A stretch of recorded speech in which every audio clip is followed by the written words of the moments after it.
Assalamualaikum warahmatullahi wabarakatuh. Kembali lagi dengan channel Share Soal bersama saya Prawira, seorang mahasiswa Diploma 4 PKN STAN. Di sini lagi-lagi saya akan membagikan pengalaman saya ya, dan terutama dalam menjawab soal CPNS. Dalam hal ini tes wawasan kebangsaan. Adapun topik kali ini kita akan ngebahas yang berjudul bela negara. Langsung saja kita masuk ke soal nomor 1. Kita masuk ke soal nomor 1. Bela negara diibaratkan sebagai sebuah konsep yang disusun oleh perangkat perundangan dan petinggi suatu negara tentang patriotisme seseorang, suatu kelompok, atau seluruh komponen dari suatu negara dalam kepentingan mempertahankan eksistensi negara tersebut. Secara fisik, hal ini dapat diartikan sebagai usaha pertahanan menghadapi serangan fisik atau agresi dari pihak yang mengancam keberadaan negara tersebut. Sedangkan secara non-fisik, konsep ini diartikan sebagai upaya untuk serta berperan aktif dalam memajukan bangsa dan negara, baik melalui pendidikan, moral, sosial, maupun peningkatan kesejahteraan orang-orang yang menyusun bangsa tersebut. Berikut ini yang merupakan salah satu bentuk hak bela negara bagi warga negara Indonesia adalah.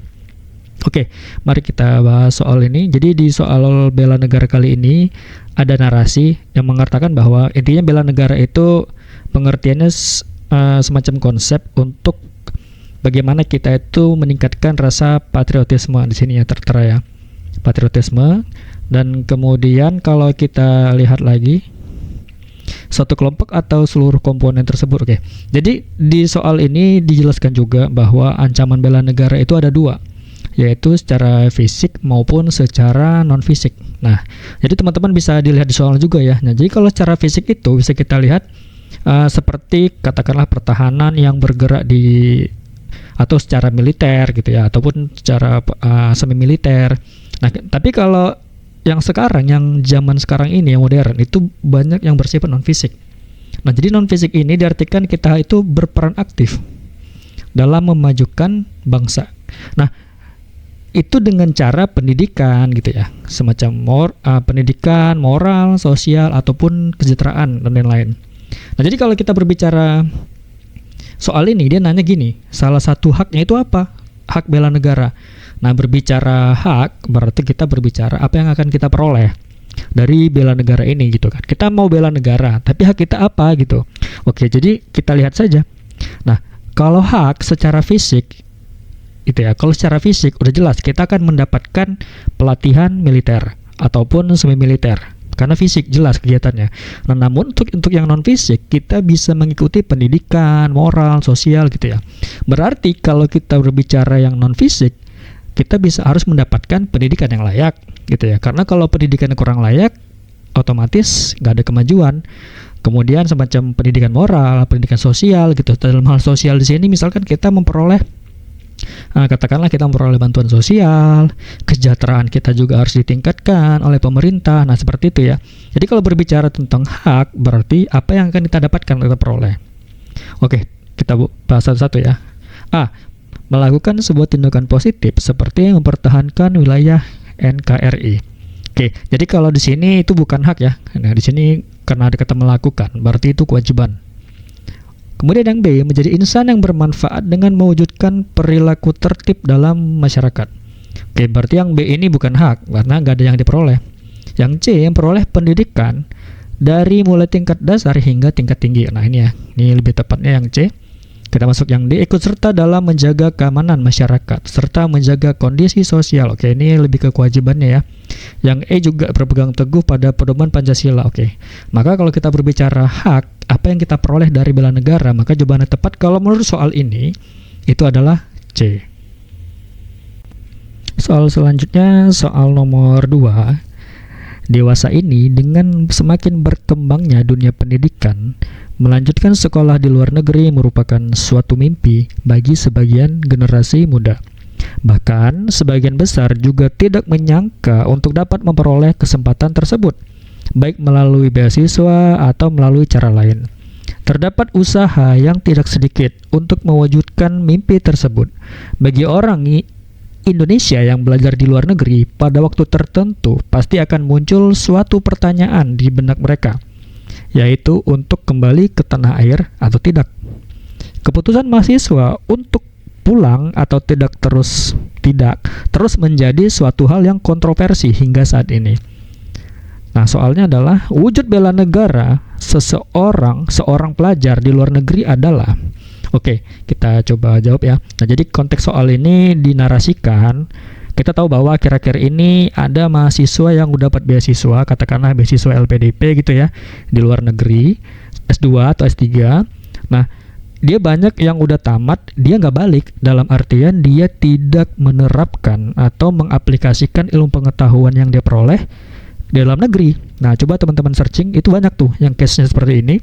Nah, jadi intinya adalah tentunya ini sangat bertentangan dengan konteks bela negara, karena di satu sisi kita sudah memperoleh yang namanya pendidikan gitu ya. Nah, pendidikan dalam hal ini di luar negeri, tetapi kebanyakan itu tidak banyak yang nggak kembali ke Indonesia.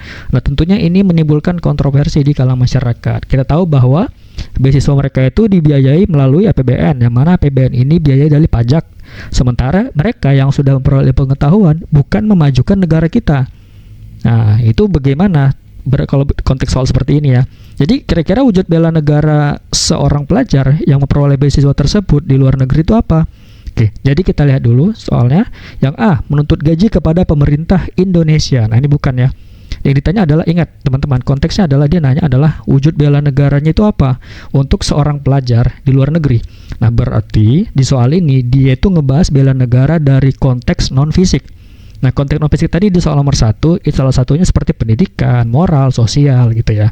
Nah, jadi berbicara non-fisik gitu ya. Nah, jadi menuntut gaji tidak ya, karena bukan itu wujud bela negara seorang pelajar, karena dia masih belajar, belum ada gaji. Kemudian yang B, mengembangkan ilmu pengetahuan serta mengabdikan diri. Nah, kalau ini jelas, seorang pelajar itu ya tugasnya satu, belajar, ingin ya menuntut ilmu atau mengembangkan ilmu pengetahuan. Nah, ini bisa ya. Kemudian yang C, memberikan sponsor kepada pelajar luar negeri. Nah, kalau yang ini konteksnya berarti dia bukan lagi jadi pelajar, karena dia sudah memberikan sponsor. Nah, maka dia bukan sebagai pelajar untuk yang C ya, karena dia udah sukses mungkin. Kemudian yang D, mencari pekerjaan yang lebih baik di luar negeri. Nah, ini sangat bertentangan, sangat kontroversi, karena di soal ini dijelaskan ini nggak bagus untuk bela negara, terutama dalam memajukan Indonesia. Yang E, memberikan informasi penting kepada pemerintah luar negeri. Nah, ini apalagi sangat nggak bagus ya. Dalam konteks bela negara ya, untuk bela negara itu kurang baik. Maka jawaban tepat adalah B, mengembangkan ilmu pengetahuan serta mengabdikan diri.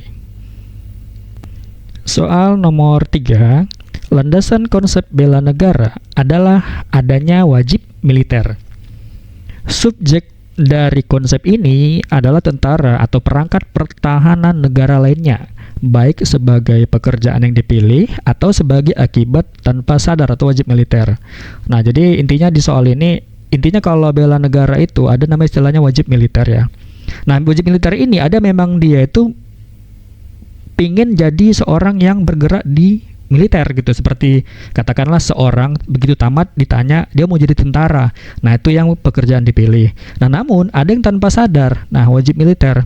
Kita tahu bahwa contohnya ya bagi teman-teman yang sering nonton film Korea gitu ya, Korea Selatan itu wajib militer, dan itu wajib ikut. Dan beberapa negara itu seperti Israel, Iran itu wajib militer, dan Singapura. Nah, jadi masyarakatnya itu dipaksa gitu memberlakukan wajib militer bagi warga yang memenuhi syarat, kecuali dengan dispensasi untuk alasan tertentu, katakanlah seperti gangguan fisik, mental, atau keyakinan keagamaan. Oke. Sebuah bangsa dengan relawan sepenuhnya militer biasanya tidak memerlukan layanan dari wajib militer warganya, kecuali dihadapkan dengan krisis perekrutan selama perang.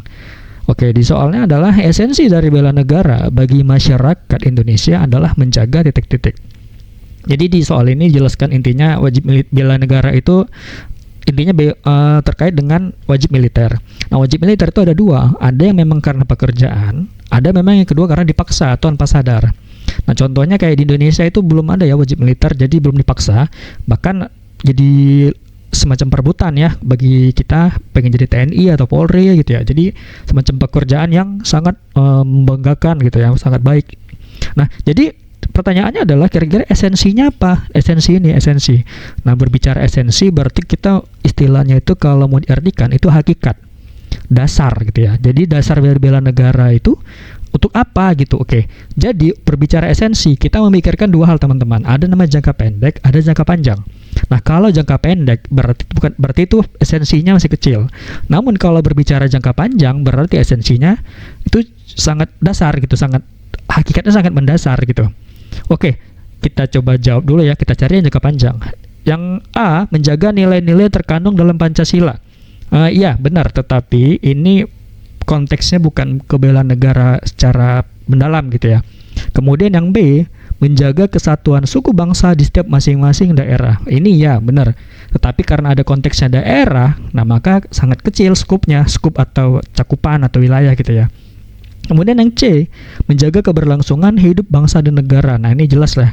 Jadi tujuan bela negara itu adalah ya udah jelas menjaga sustainable atau keberlangsungan hidup bangsa negara kita, terutama dalam menjaga kedaulatan.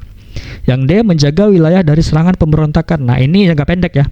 Ini bisa tapi jangka pendek. Kenapa saya katakan jangka pendek? Pemberontakan kan nggak terus-menerus ada, nggak sustainable gitu ya. Jadi nggak terlalu esensinya, bukan hal yang mendasar gitu. Kemudian yang E, kemerdekaan dan kedaulatan. Jadi menjaga kemerdekaan dan kedaulatan. Oke, jadi benar. Nah, jadi ada dua ya dari soal ini. Apakah menjaga keberlangsungan hidup bangsa dan negara atau menjaga kemerdekaan dan kedaulatan? Oke. Jadi ini dua hal yang mirip, tapi kalau menurut saya ada sedikit perbedaan.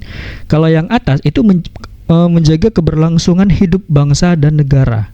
Kalau yang ini kemerdekaan dan kedaulatan. Nah, jadi yang lebih tepat itu adalah berbicara bela negara itu bagaimana bangsa dan negara kita ini tetap hidup. Dalam artian di sini masyarakatnya hidup gitu. Tidak hanya kedaulatan atau pemerintahannya aja gitu. Jadi masyarakatnya itu betul-betul nyawanya terjaga gitu. Nah, jadi ada kata hidup di sini ya yang lebih tepatnya. Maka jawabannya adalah C. Kemudian soal nomor 4, bela negara adalah sikap dan perilaku warga negara yang dijiwai oleh kecintaannya kepada negara, Kesatuan Republik Indonesia yang berdasarkan Pancasila dan Undang-Undang Dasar tahun 1945 dalam menjalin kelangsungan hidup bangsa dan negara yang seutuhnya.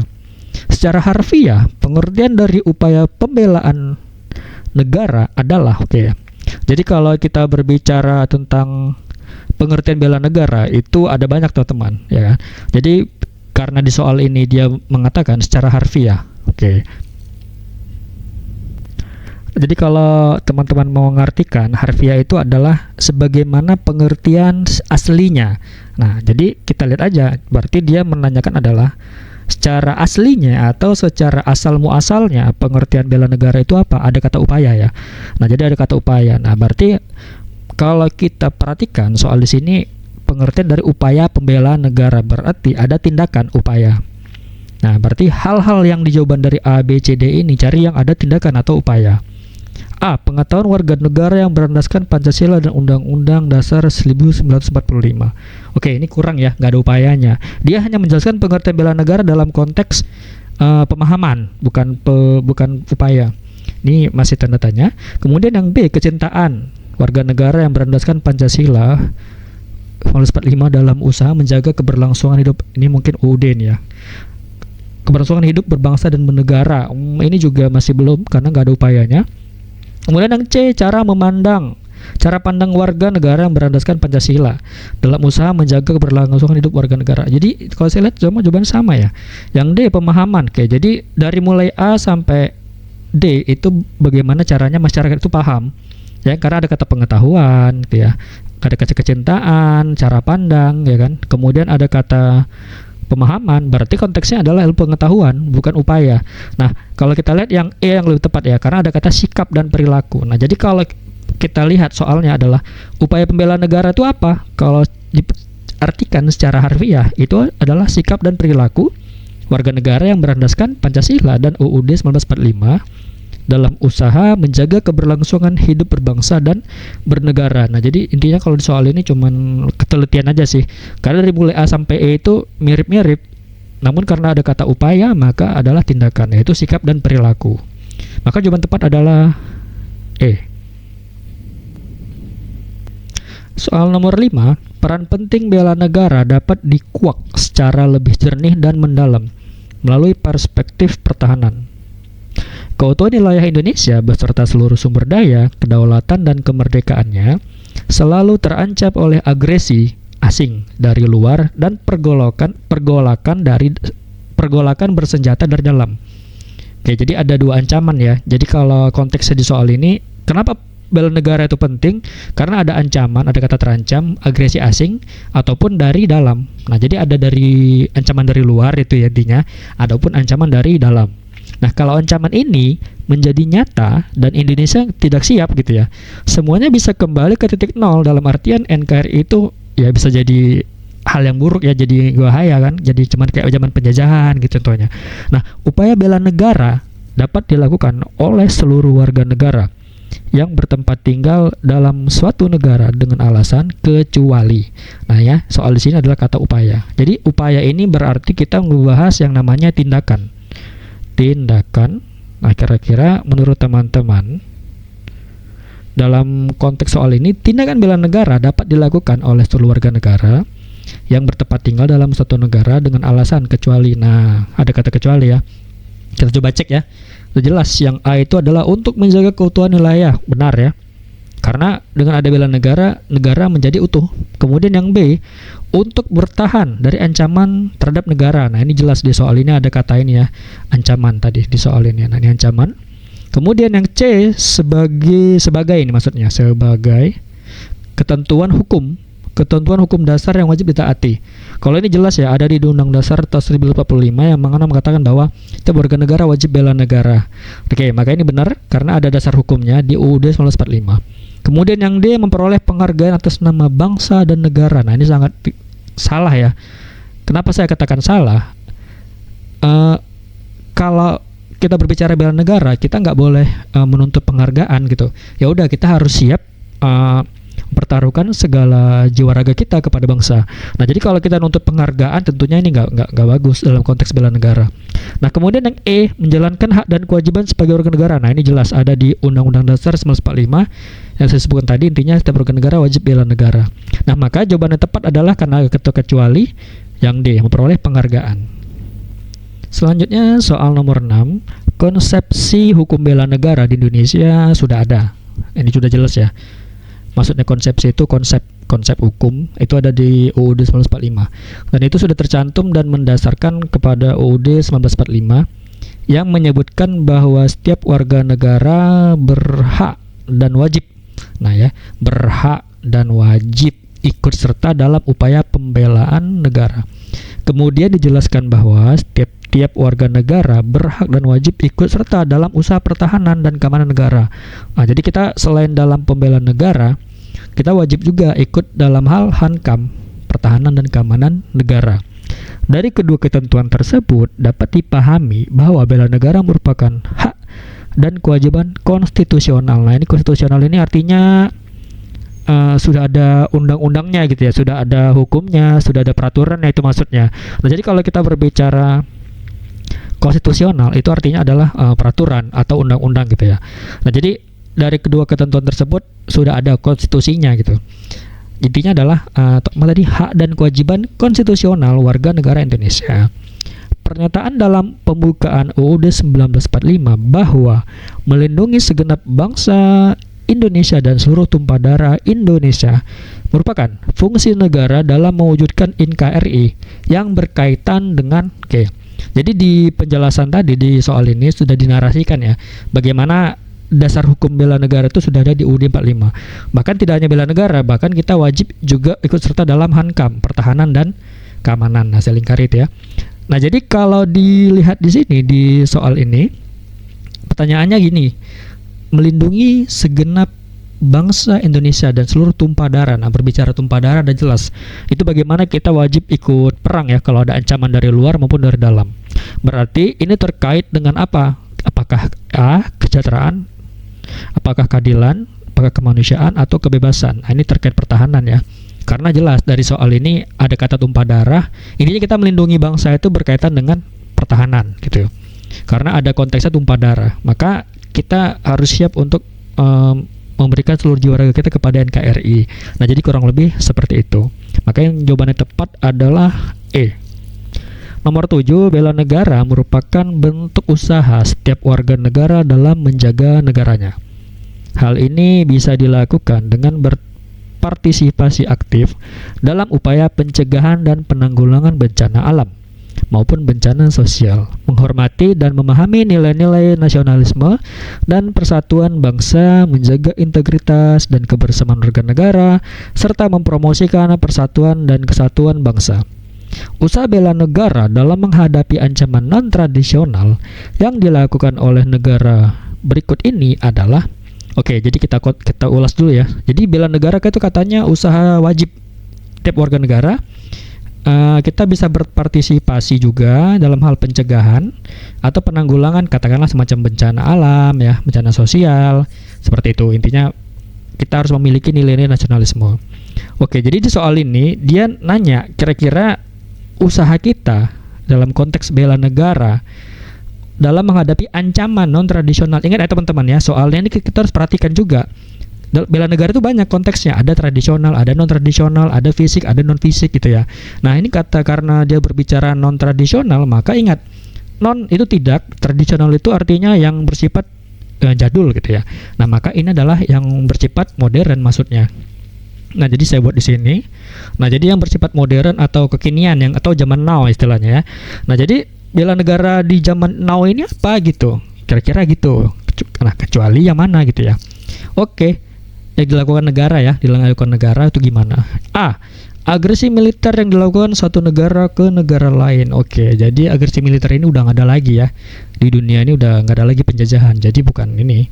Ini jadul. Ini tradisional ini. Ini kayaknya iya, karena kan kecuali ya. Nah, ini bisa, karena kecuali ya, ada kata kecuali. Ini intinya tradisional. Tradisional. Ingat ya, agresi militer itu tradisional. Kemudian yang B, penyelundupan kayu melalui wilayah ilegal. Nah, ini modern atau non-tradisional. Ini modern.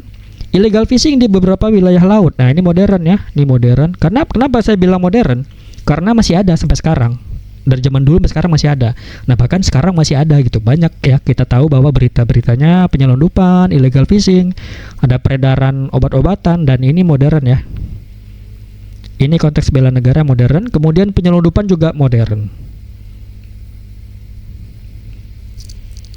Oke, jadi kalau kita lihat di sini yang kecuali, nah maka dia nanyanya adalah yang kecuali, maka jawabannya adalah A.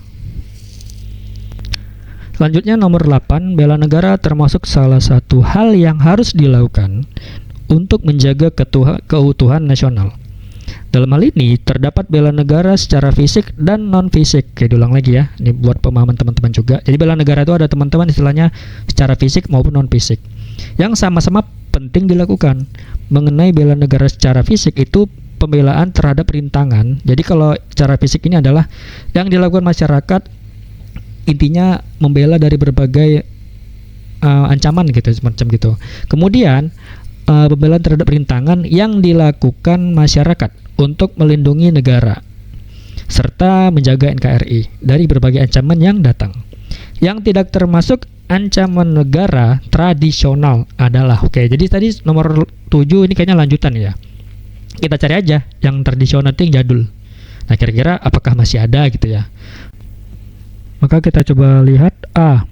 Agresi militer. Nah, agresi militer ini kalau teman-teman perhatikan itu jadul ya. Dalam artian di sini dia tradisional. Tradisional. Oke, selanjutnya invasi militer itu tradisional. Selanjutnya penjajahan itu tradisional semua ya. Ini saya buat dulu ya, tradisional. Ini juga tradisional ya untuk yang C.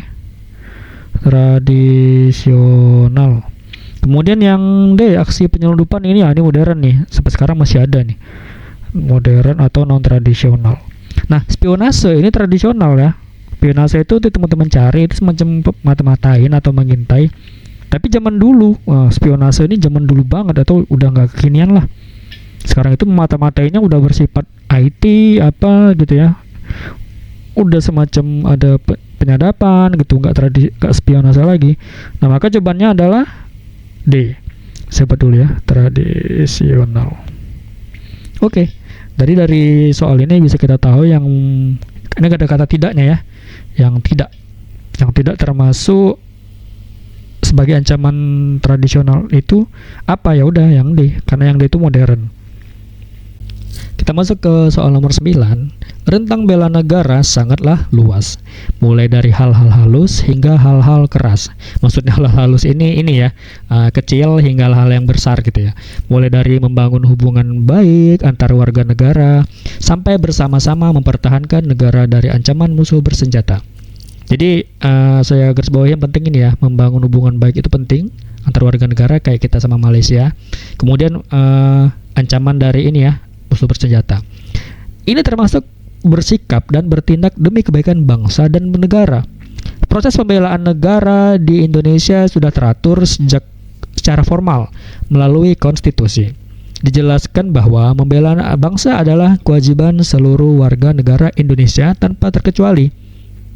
Keikutsertaan warga negara dalam upaya pembelaan negara yang dilakukan negara kepada siswa adalah jadi tadi sudah dijelaskan, dinarasikan di soal ini dari sini sampai sini ya. Intinya bela negara itu seperti itu.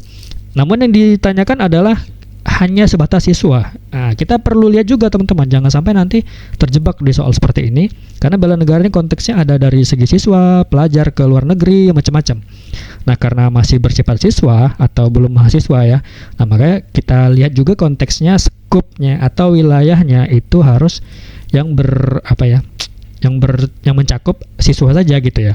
Maka yang tepat jawabannya adalah kalau yang A itu mendapatkan pendidikan kewarganegaraan. Nah, ini benar ya, karena kita tahu bahwa siswa itu salah satu bela negaranya itu pendidikan tentang kewarganegaraan. Kemudian yang B, pelatihan wajib militer. Nah, ini masih ambigu karena saya belum lihat mahasiswa wajib militer. Kalau mahasiswa ada banyak.